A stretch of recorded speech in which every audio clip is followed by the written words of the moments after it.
ఓం శ్రీ మహాగణాధిపతయే నమః. శ్రీమాత్రే నమః. ఓం నమః శివాయ. శ్రీ లలితా శివజ్యోతి ఆస్ట్రో వాస్తు ఛానల్కు మీకు స్వాగతం. ముందుగా ఈ ఛానల్ను సబ్స్క్రైబ్ చేసుకున్నటువంటి ప్రతి ఒక్కరికి కూడాను నా ధన్యవాదాలు. ఈరోజు అంశము దశ దిశ. దశ అనగా ఏమిటి, దిశ అనగా ఏమిటి? దశ అంటే ఒక మనిషి యొక్క వ్యక్తిగత జాతకం. ఆ యొక్క మనిషి యొక్క వ్యక్తిగత జాతకంలో మంచి గ్రహస్థితి ఉన్నట్లయితే వారికి ఎటువంటి కూడా చెడు ఫలితాలు ఉండవు. వారు ఏ ఇంట్లో నివసించినప్పటికీ కూడాను ఆ ఇంటి యొక్క వాస్తు ప్రభావం అంతగా ఆ యొక్క మనిషి మీద చూపదు. అదే ఒక మనిషి యొక్క జాతక ప్రభావం కనుక చెడుగా ఉన్నట్లయితే అప్పుడు తను వాస్తు దోషం ఉన్నటువంటి ఇంట్లో నివసించినట్లయితే ఆ యొక్క వాస్తు దోషం కూడాను అతని మీద ప్రభావం చూపుతుంది. ఇకపోతే దిశ.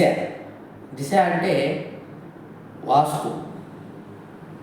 అదేంటి అంటే మనం తూర్పు, పడమర, ఉత్తరం, దక్షిణం ఇలా దిక్కులను బట్టే తూర్పు దిశగా, పడమర దిశగా అని చెప్పి మనం మాట్లాడుకుంటూ ఉంటాం. ఆ విధంగా ఆ దిక్కులను విదిక్కులను అనుసరించి మనం ఇంటి ప్లాను ఇవ్వడం జరుగుతుంది.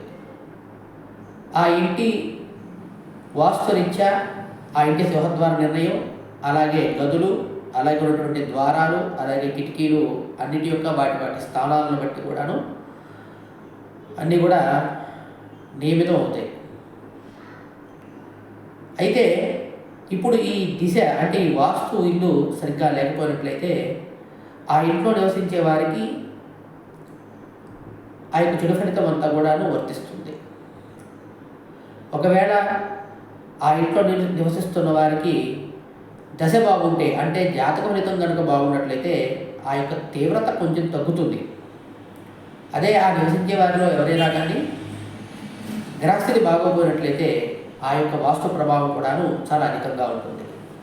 కాబట్టి ఒక వ్యక్తి యొక్క ఫలితాలను నిర్ణయించాలంటే ఆ వ్యక్తి యొక్క జాతకము మరియు ఆ వ్యక్తి నివసించేటువంటి వాస్తుని రెంటిని కూడాను పరిగణనలోకి తీసుకోవాలి.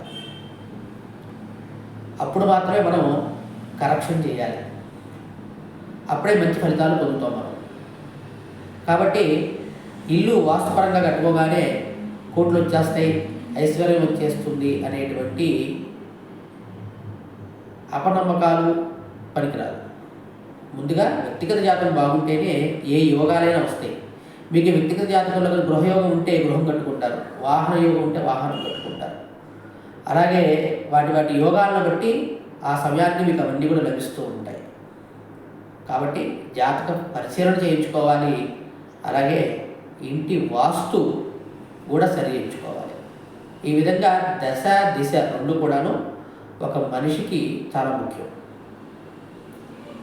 మరి ఒక అంశంతో మళ్ళీ కలుద్దాం. ఎవరైనా కానీ కొత్తగా వీడియో చూస్తున్న వారికి సబ్స్క్రైబ్ చేసుకోవాల్సిందిగా కోరుకుంటున్నాం. ధన్యవాదాలు.